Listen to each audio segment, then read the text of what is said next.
Welcome to the Painter Growth Podcast, where we help you scale your painting company in record time. Join us as we explore sales, marketing, hiring, finances, leadership, and more, everything that you need to know to scale and grow your painting business. I hope you enjoy and subscribe.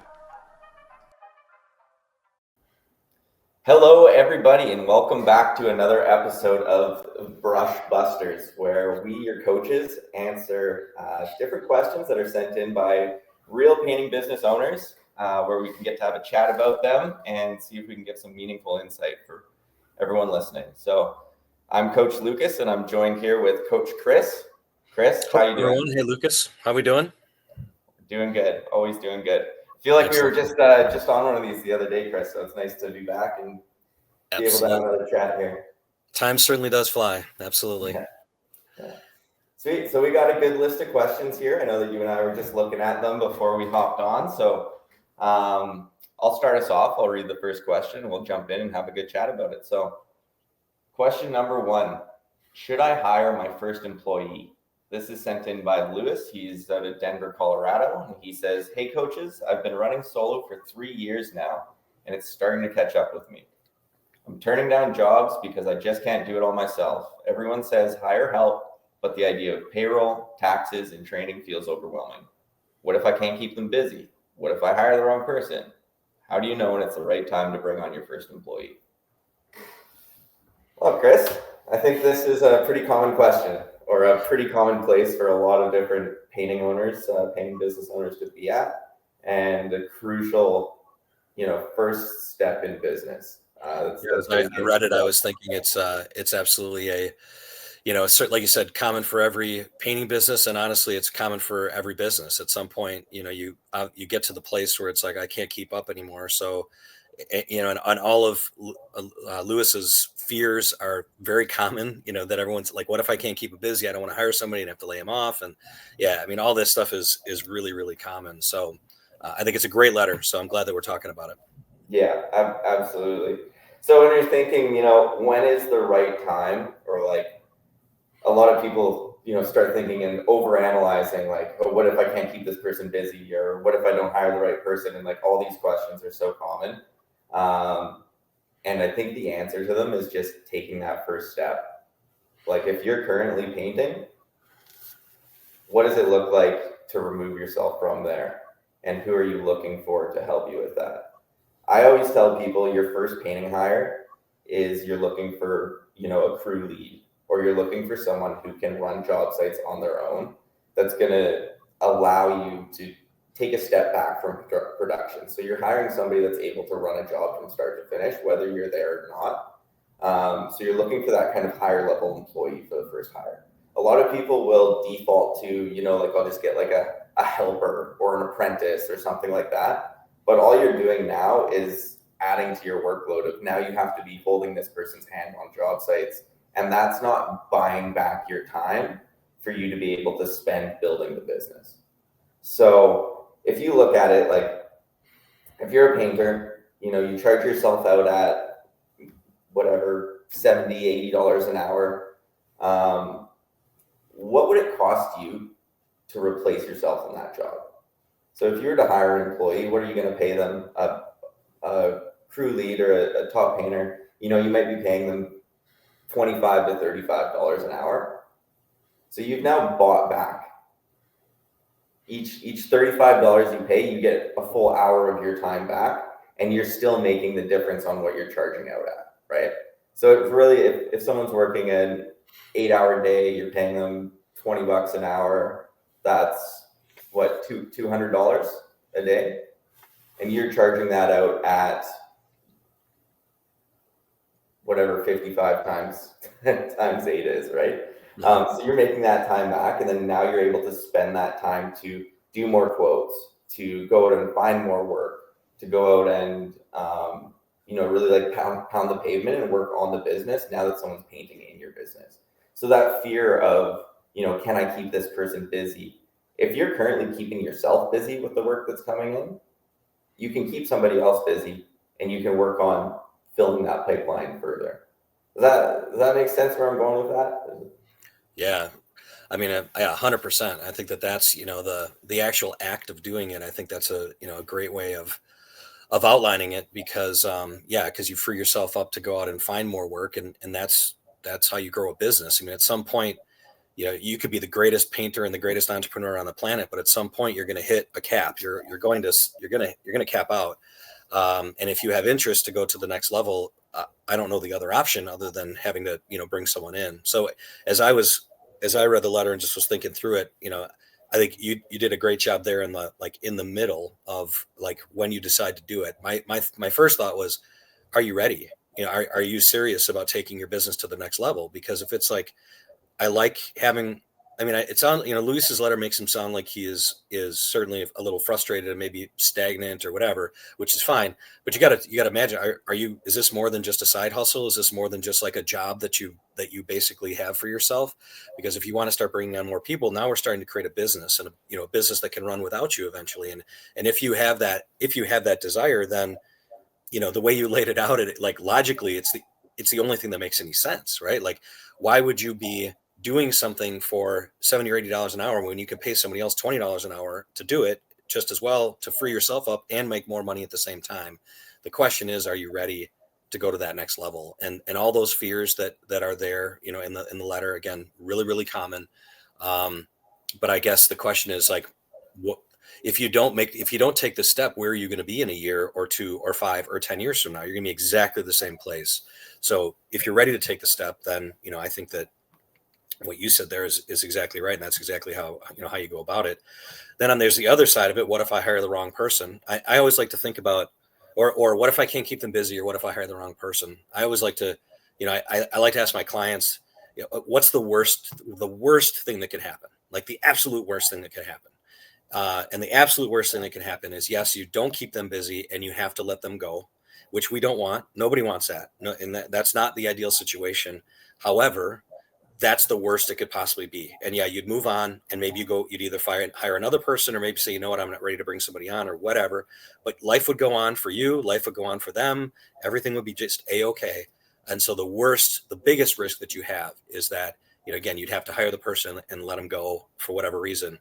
But that's not that big of a thing. The potential upside to me of being able to hire your first painter and then your third and your fourth and your fifth and 10th and your 15th painter, the upside of that is so much higher than this tiny little fear of what if I can't keep them busy and I have to let them go, and then I just have to let them go, right? Like it's not the end of the world. It's nothing we would want to have happen, but also it's like the upside what far outweighs the downside in my thinking. But again, that's a question that Luis has to ask himself is it, what do I think about that? And what's the vision I have for my future in this business? Or is it just going to keep being me? And if it is, that's fine. Just keep being you. Yeah, that's a really good point. Is really determining if he's ready for that next step. I think people get hung up on, am I capable of this? Or, can I be like this person who's running their own business? And I think that the thing is like everybody's capable of doing whatever they want to do. It's just the matter of doing that thing. The thing that's setting Luis apart from the other painting business owner who has one employee is an interview. That's the thing that's separating the two of them, right? One of them did an interview, the other one's thinking about doing an interview. And I think people get so hung up on like, am I capable? And if you just start doing the actions that a business owner would do, that is what makes you become a business owner. Payroll, like you're worried about payroll, call a payroll company and figure out how it works. It's not that complicated. It's just something that you haven't done before. And once you start doing it, it just becomes natural. So, right. I think like the simple answer for Luis is when you're ready and right now is when it's a good time to hire your first employee. And that's a good point that you made. I think it's always good to just take a look at like, what is the worst that can happen? And that really makes people realize that, these decisions, if you make the wrong decision, it's not the end of the world. And being a business owner and building a business is filled with so many different failures, as big or small as they might be.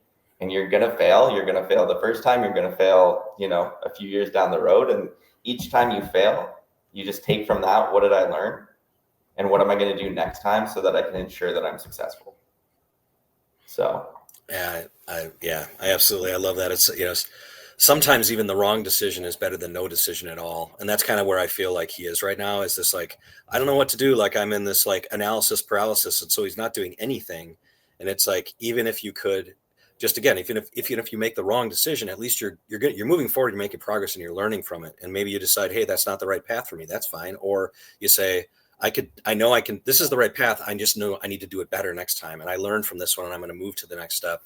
And I just think, that idea of that, like everyone thinks, I think if people draw a line, like, time and building a business, they think it looks like this, but really it looks like this, right? Like like it's up and down and up and down and up and down. And you win, you lose, you win, you lose, but there's that upward trajectory always, as an average. And so just, don't let one possibility of failure take away the step of doing it. Go into it, learn from it, and move to the next step. And that's just not about hiring, like you said. That's like, or hiring your first partner. That's like any step in the business. Like, be ready that you may not make the right choice, but at least you're moving forward, and at least you're taking steps and you're making progress.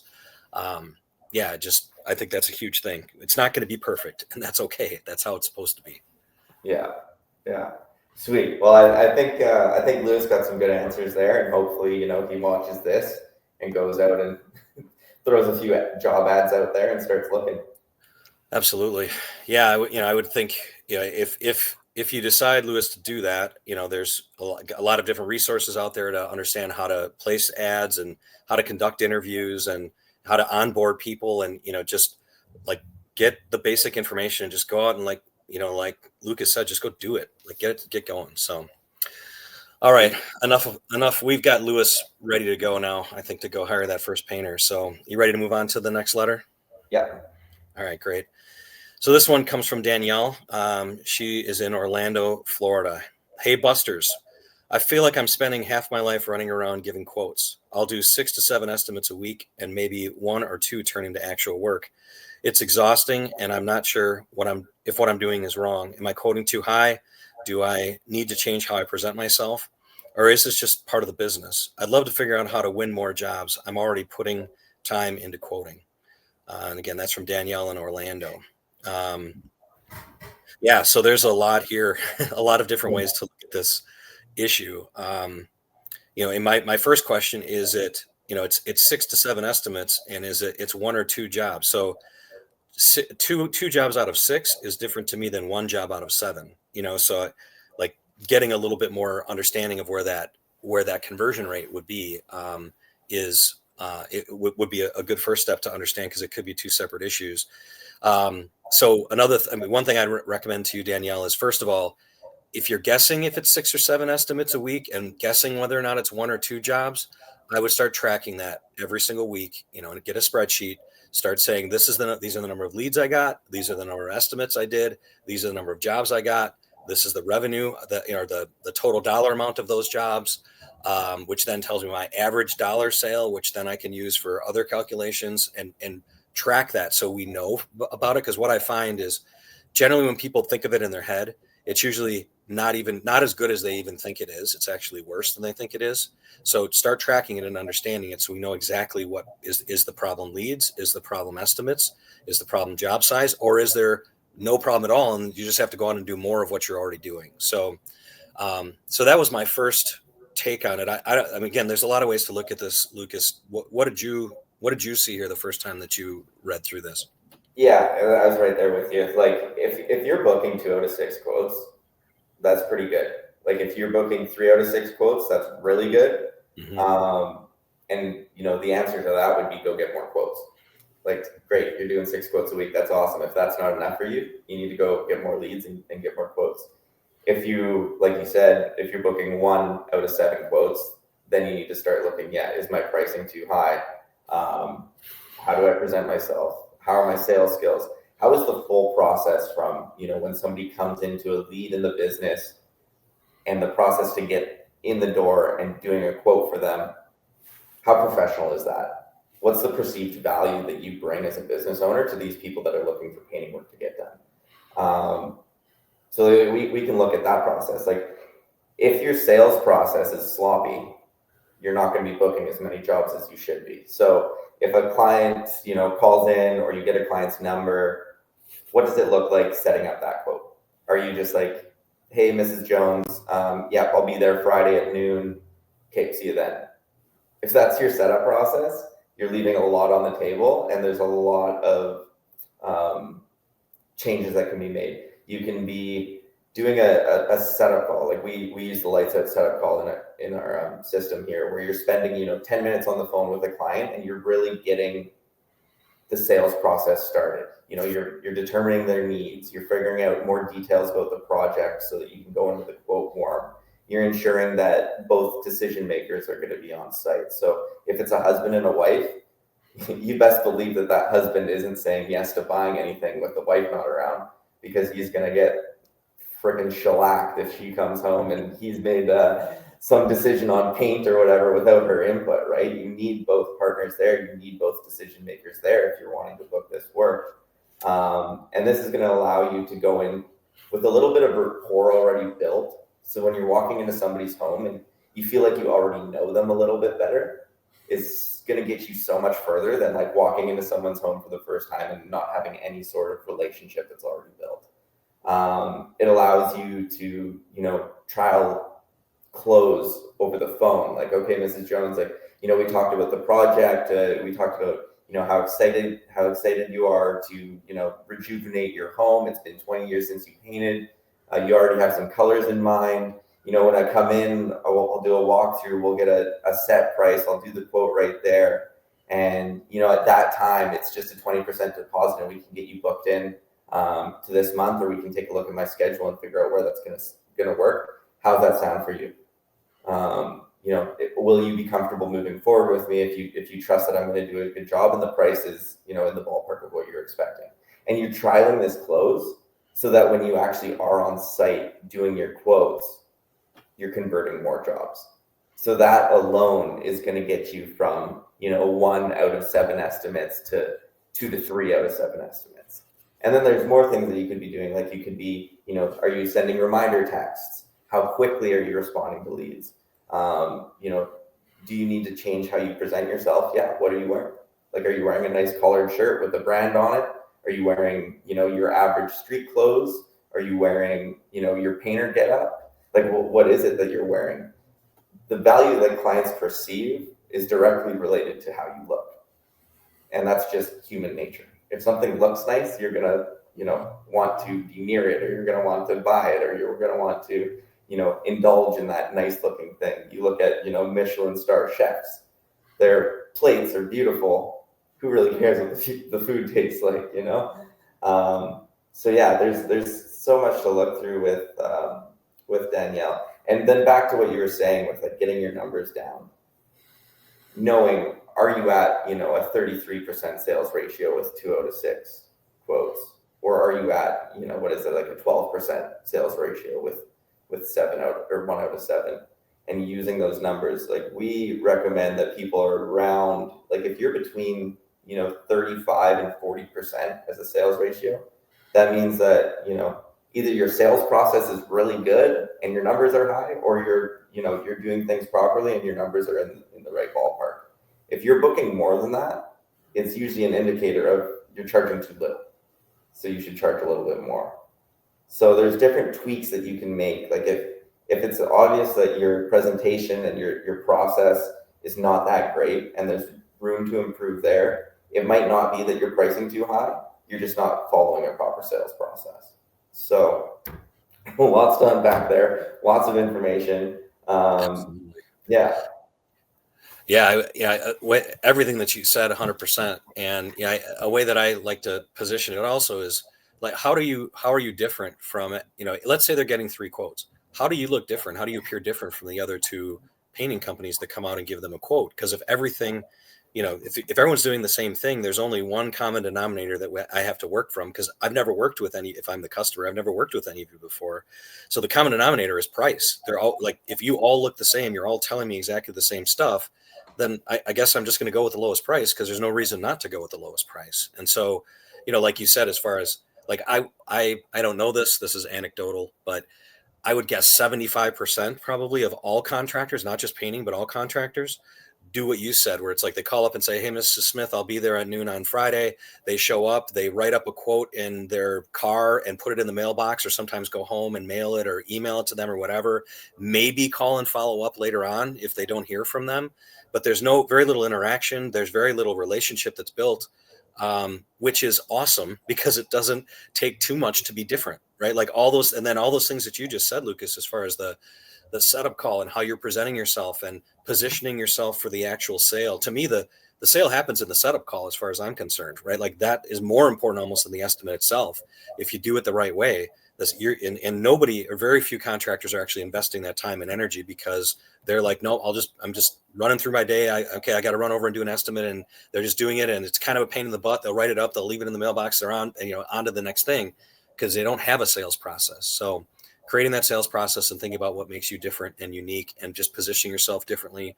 Like you said, instead of showing up in your painting clothes, like probably a lot of other people do, get yourself dressed up and, get some branded logoed clothing, a hat, in a polo or whatever, or, whatever works in your area, in Orlando, that's fine, but be different in every way you possibly can imagine. And that will then set apart. When I look at all three quotes and I see Danielle's a little bit higher, but I like Danielle. Like I really felt like she understood me. She sat in my kitchen with me and really got into what it was that I was, really feel like I heard what my needs were, where the other two just left a price in the mailbox. I go, you're going to win. You're high, much higher, more likely to land that just because you invested that time. So yeah, I think there's a lot of opportunity there. And even if you are 1 out of 3 or I'm sorry, 2 out of 6, pardon me, in your conversion rate, Daniel, maybe there's some things you just heard where you could even make that a little bit better, get up to 4 out of 6 or 5 out of 6. And then the question becomes, is it time to raise your prices? Because you've gotten so good at that sales process. So I love it. There's a lot of, it's exciting. I love this. I love talking about it because there's so many things that can be done. And generally pretty darn easy because nobody else is doing it. So. Yeah, I fully agree there. I think people get into this like mindset of like, oh, like, sounds like you're a bit down, like it's exhausting to do all these quotes. But if you reframe it and you're like, maybe I don't have to do more quotes. I just have to do better at my quotes. Yeah. And if I spend that extra 15 minutes, instead of wasting an hour and a half on a quote, I make that quote take an hour and 45 minutes, but I've saved myself having to do 2 more quotes because I'm booking more quotes.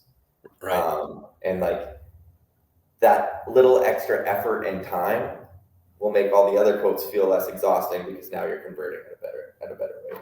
So absolutely. Hopefully that helps, Danielle. I think we talked about that one at length, so I hope she got some good things there and she can take some things away and really refine that sales process. So we got another letter here from Priya. She's from Sacramento, California, and she says, "Hey coaches, summer was slammed, but now that fall hit, the phone has slowed way down. I'm starting at an empty calendar and stressing about paying bills. Do you just ride out the slow months, or should I be hustling harder to find jobs? If so, where do I even start? I don't want to burn out, but I also can't afford to sit around." So I think this is a very, very, very common thing, especially in places with seasonality, like, the northern parts of the States and all of Canada. Mm-hmm. I was chatting with an owner the other day who's in Florida, and he's like, oh, the winter's actually more busy than the summer here because we can get more exterior painting done. So obviously everybody has different struggles and different things that go well in their area, but sounds like Sacramento might have a bit of seasonality to it. So what can Priya do to kind of remove the fluctuation or actively improve what's happening in her slow season? So a big thing that jumps out at me right away with this one is the phone has slowed way down. So that to me sounds like, Priya might be relying, from what I can gather from her messages, is she relying on just referral work? And a lot of painters do that, right? They do a great job and they rely on referral work from their current clients, and people just calling in, or they happen to find them on Google or something. But sounds like there's an opportunity there to kind of create her own destiny, or make sure that she's not slower in the slow season. What are your thoughts on that? So I was just, I was wondering, I don't know about Sacramento. I'm wondering, I don't know that seasonality is a factor in Sacramento. Because again, that to me, it's like, is this a seasonal thing? In which case we got to be talking about marketing, or is this just is Priya sitting back waiting for the phone to ring instead of being out and being proactive about stuff? So I'm going to Google that in just a second after I get done, just giving my 2 cents. But I'm curious, because that's an area though of the country where it could be. I don't think I don't think they certainly don't have to worry about snow there, but I don't know how cold it gets. But anyway, yeah, I mean, I wonder about that, and and I think about, as far as just from a marketing perspective, getting out into the neighborhoods of the jobs that you're already doing, and assuming you're doing work in neighborhoods you want to continue doing work in, but they have the right types of jobs and larger jobs, the kind of stuff you want to keep doing.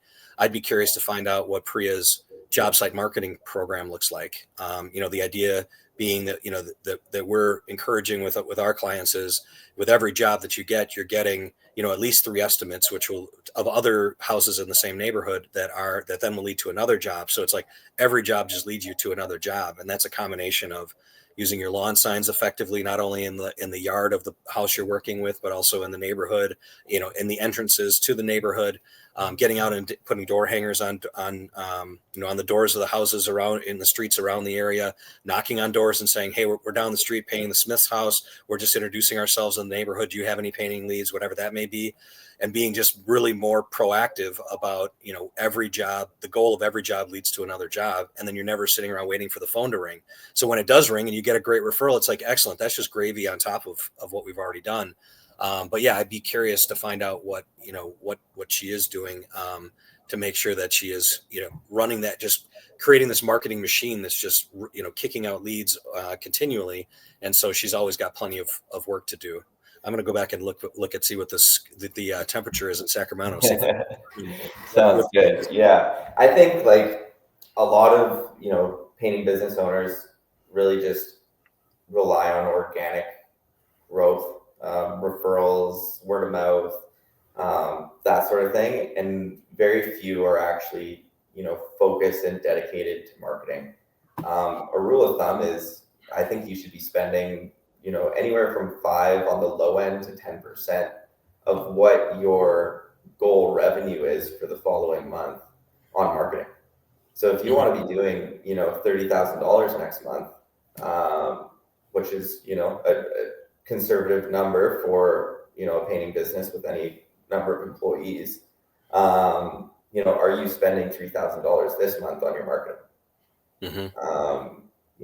There's so many different ways that you can market. You have your Google ads, you have Google local services ads, you have Facebook ads, you have lead aggregators, you have like direct mail outs. Like, there's so many things that don't actually take your time to do. They just take a little bit of money investment. Priya asks, I think she says, should I be hustling harder to find jobs? There's hustling harder, and then there's just like working smarter. So is the solution for Priya to now invest a little bit into some online marketing? Or, if she's willing to hustle harder, what is she doing to develop, strategic partnerships? If there's a slow season, if it's raining, like, we'll just go from that lens, and, you're going to rely on doing interior work in the winters. Who are you talking to that does interior work in the winters? If you think of, maybe there's some drywallers that do interior work, interior designers. Are you talking to any people that are, in that space? General contractors that are doing renovations, kitchen renovations for people, or whatever that might be. Are you talking to all these different types of people and just like putting that bug in their ear of, hey, I'm a great painter, I run a great business, and I'm hungry for more work. What do you have for me? Give me a shot on your next job. And really working to develop those relationships. I think strategic partnerships is like one of the best ways to grow and to really cement yourself in the community as like a go-to painter. And in doing that, it's as simple as, picking up the phone, calling a GC, introducing yourself, or popping into their office, or, dropping off some treats to them and trying to get in front of them to kind of offer your services, but build a relationship. I think one of the best ways to build a relationship with people is to build a personal connection.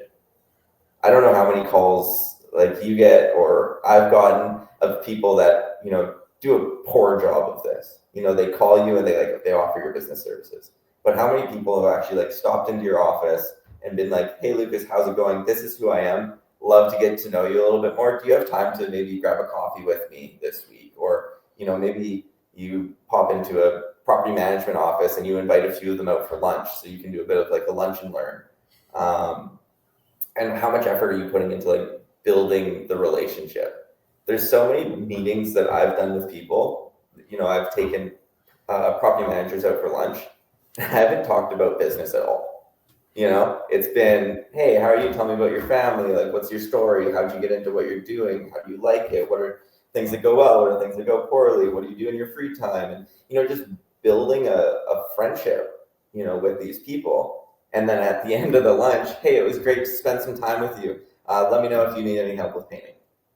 And that's the business conversation to a business meeting. I mean, you go golfing with people, you play golf for 4 hours and you don't talk about business once, but now you know what that person does and you'll probably give them a call to buy something. So, that's a big way that I think you can, combat that seasonality, is to surround yourself with people that are busy during that time of the year. Yeah, I love it. I heard it exactly what you're describing. I heard it said once, you want to be the rebound painter. So Yeah. when a general contractor's painter either lets them down or gets too busy and can't take on more work, you want to be the first person top of mind to say, "Oh, that's right. Lucas and I had that great lunch together a couple of months ago.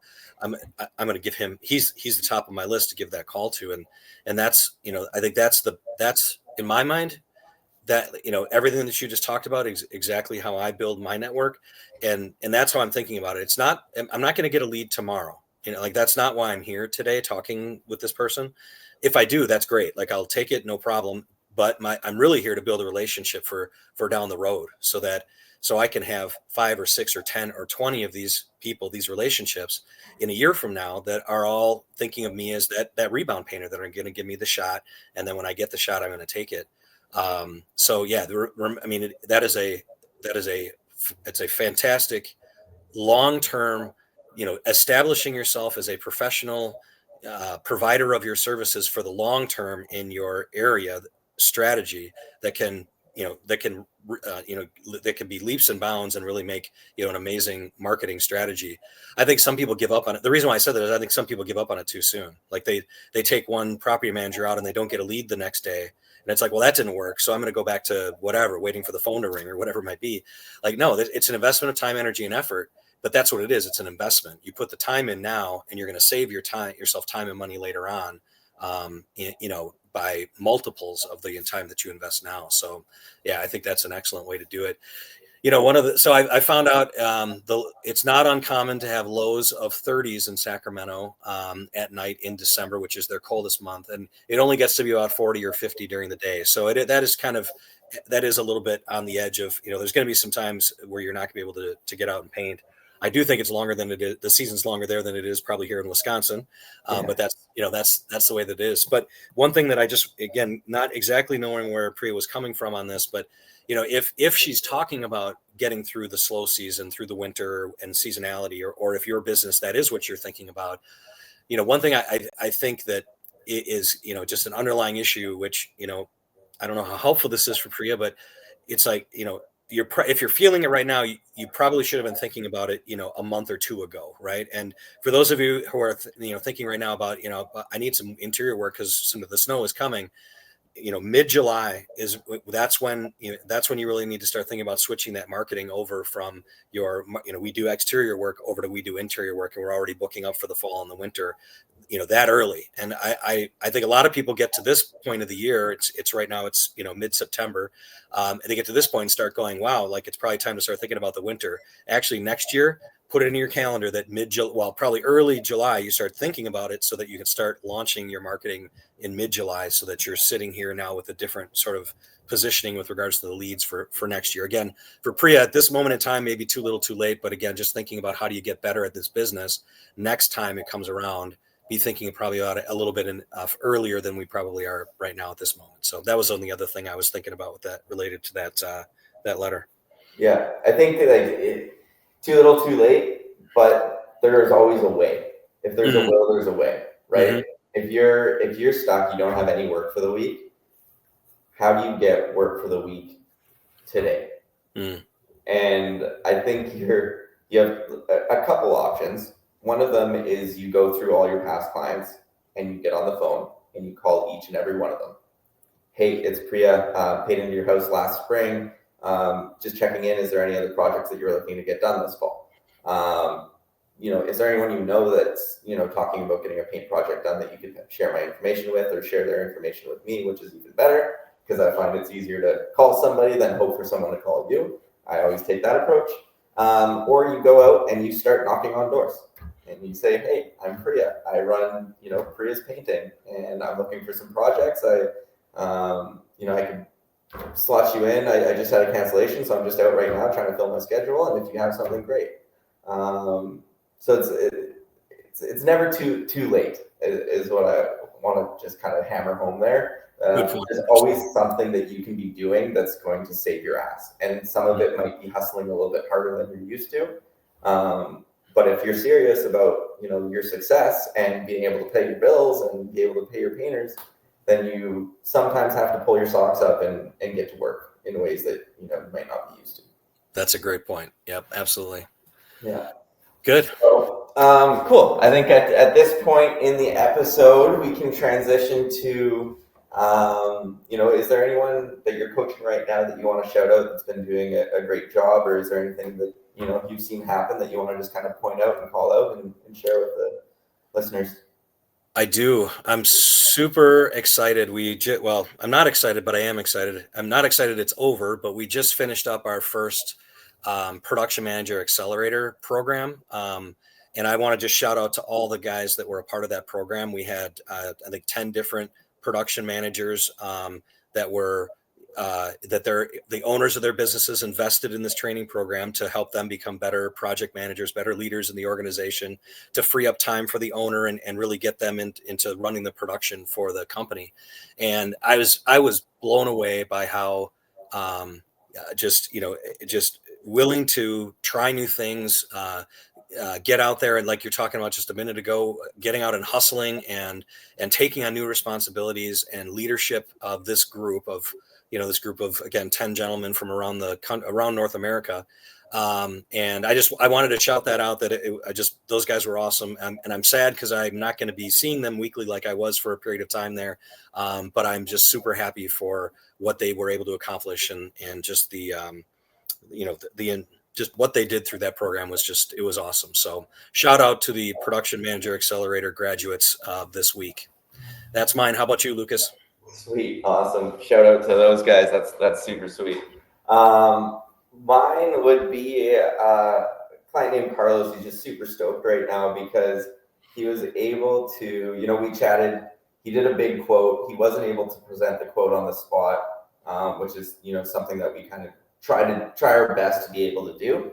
But, sometimes life happens. Sometimes, you aren't able to do that. We chatted, set up a Zoom call, have the proposal, share your screen, and go through it, virtually over Zoom. And that level of, professionalism is so much better than a phone call where you're like, hey, yeah, it's going to be, $26,000. You can say, listen, Mr. Jones, here's the proposal that I did up for you, and you can walk through this with them. He did that, and he was able to close 26 grand over a Zoom call. So kudos to Carlos for doing that and being successful with it. And I think he'll probably be implementing that sort of thing in the future whenever it comes up. So yeah, wow. super happy for him there. Awesome. And he's super happy too. That's great. Very cool. Very cool. Yeah. Sweet. Well, it's been a slice, Chris. It was nice to connect with you again here. And if anyone's listening and wants to, learn more about, what we do here, or wants to connect with us, you can check us out at paintergrowth.com and inquire from there. But other than that, it's been a slice, and we'll see you guys next time. Take care, Lucas. See you guys. Take care, Chris. Thanks for listening to the Painter Growth Podcast. If you want to grow your painting business, go to www.paintergrowth.com or click on the top link in the description. Talk soon.